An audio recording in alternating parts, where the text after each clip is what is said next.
Why authentication is just as important as encryption. All security measures are built on access control. We must admit the right people while keeping the wrong ones out.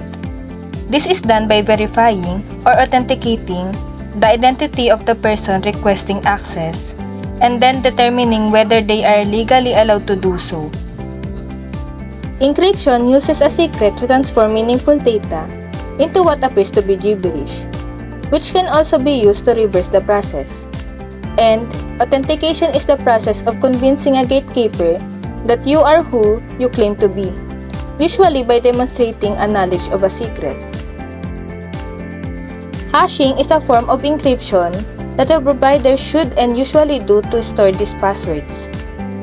Hashing generates a unique standard-let mangled output that cannot reverse.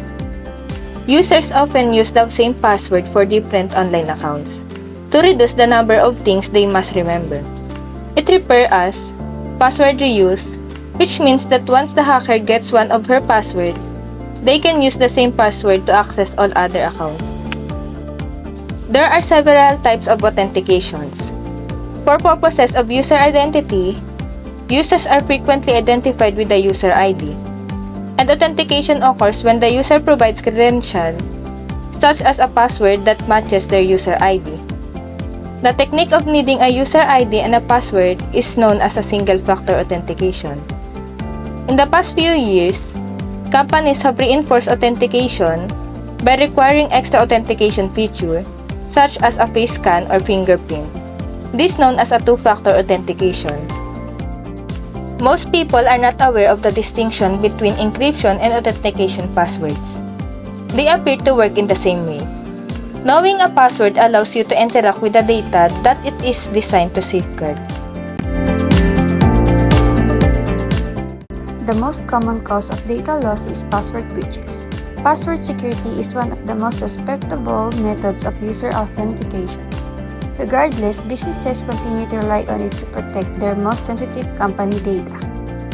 Authentication is crucial because it enables businesses to protect their networks by granting only authenticated users access to protected resources such as computer systems, networks, databases, websites, and other network-based applications or services.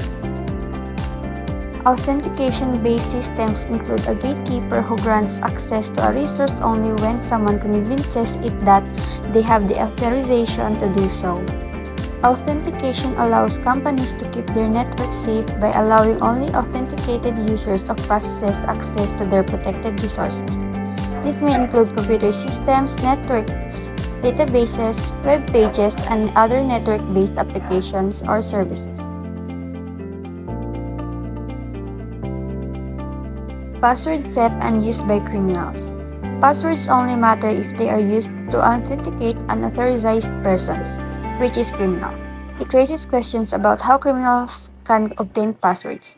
Every week, millions of passwords are stolen from online services and providers, and billions of passwords are currently for sale or free on the dark web. Phishing is the second most common method of obtaining passwords. Here, a user is socially manipulated to provide a username and password or full banking details to criminals via a fake website. The passwords are passed and encrypted by the user and do not need to be cracked. What is SSL certificate? In order to protect the data sent between two network users, the SSL or Secure Socket Layer certificate is a widely used security protocol on the Internet. Every time someone uses a digital store to make a purchase, enters their information on a landing page, or engages in any other regular online activities, this happens. Additionally, search results on websites with SSL certificates show a padlock. How do SSL certificates work? When a user visits a website or transfers data between two systems, SSL makes sure that the data is encrypted and hard to read. Data is encrypted while in transit so that hackers cannot decrypt it as it travels over the network. Names, addresses, credit card numbers, and other potentially sensitive information are included in this data. First, an attempt is made by a browser or server to connect to a web server, example website, to protected by SSL. Second, the web server must identify itself according to a request from the browser or server. Third, the web server responds by sending copies of its SSL certificate to the browser or server. Fourth, if the SSL certificate is trusted, the browser or server verifies this. If it does, the web server receives a signal. Fifth, the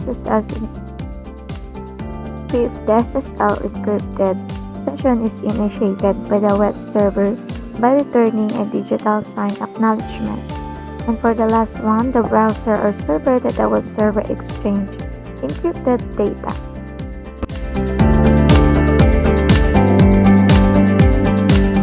SSL's primary function is to establish a secure transport layer connection between two endpoints, the server and the client. This connection is typically established between a website server and the client's browser, or between a mail server and the client's email client, such as Outlook. SSL is composed of two distinct protocols, Handshake Protocol and Record Protocol. The Handshake Protocol authenticates the server and, if necessary, the client, negotiates crypto suits and generates the shared key. On the other hand, the Record Protocol isolates each connection and secures communication for the duration of the session using the shared key. All information provided by the user during their visit to the website is encrypted and can only be accessed by those who have the correct key. In this case, two keys are generated, one for the user and one for the host server to keep. SSL serves a significant purpose for the consumer aside from encrypting those interactions. The lock or other reassuring symbol, depending on the SSL type, displayed next to the URL assures the user that the page they are accessing is what it claims to be. As a result, an SSL certificate serves a both security factor for site operations and a warranty seal that encourages you to visit the website in the first place.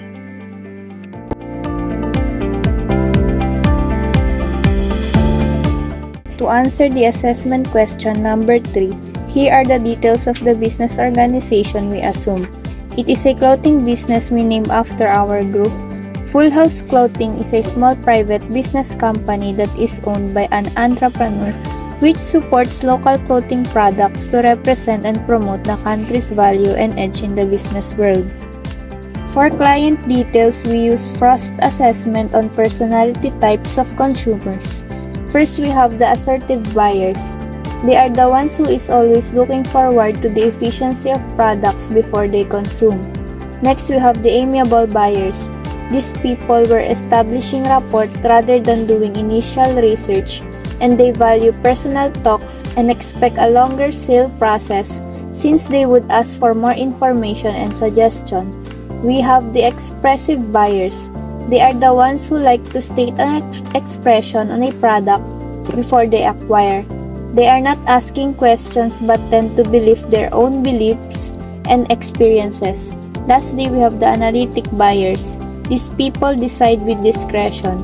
They tend to do research and evaluate before they consume. Here is the organizational structure of our business company. The top level involves the owner of the business. Under the owner is the business manager. Then we have 6 different departments. First is the finance team, which includes the budgeting and the auditor.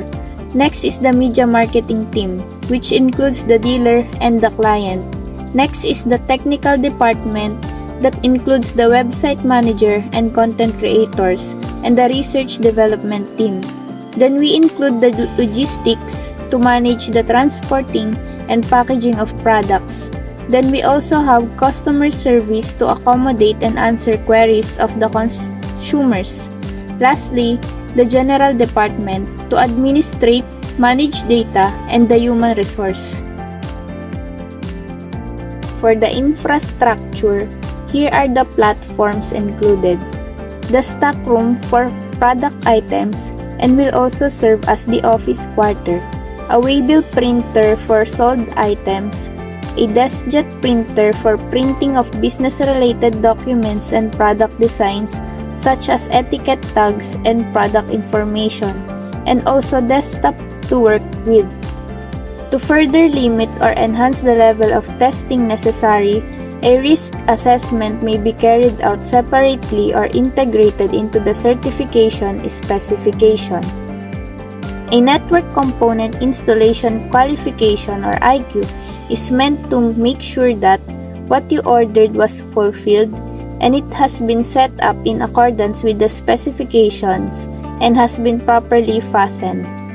The criticality and danger of that component must be taken into consideration when determining the quantity of instructions and the level of detail of configuration parameters contained in the IQ.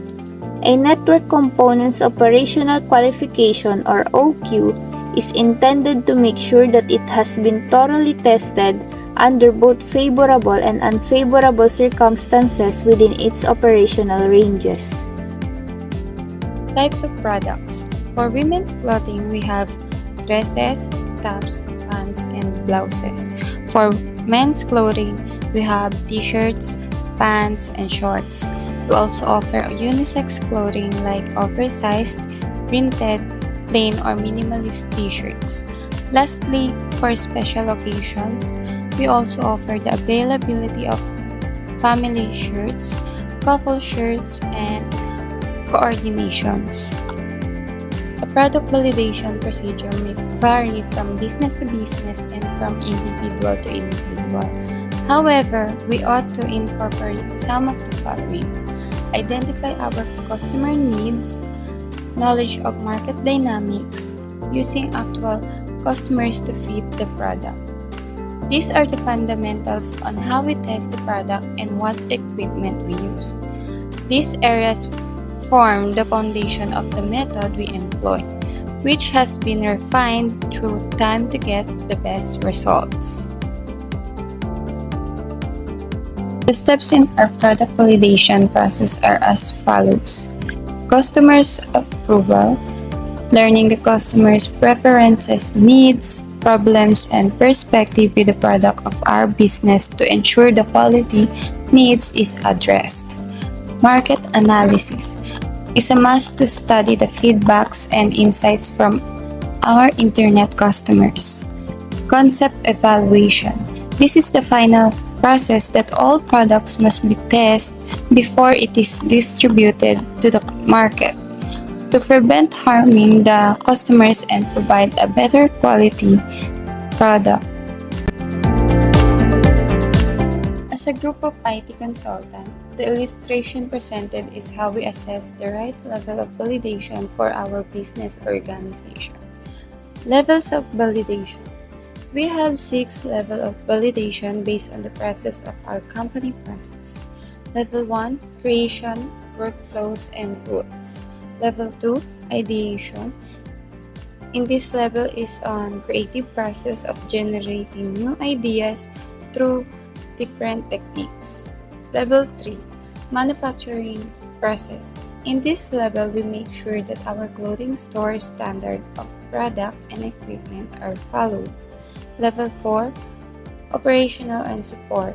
This level is to develop and manage the company to be coordinated, efficient, safe, and in sustainable manner.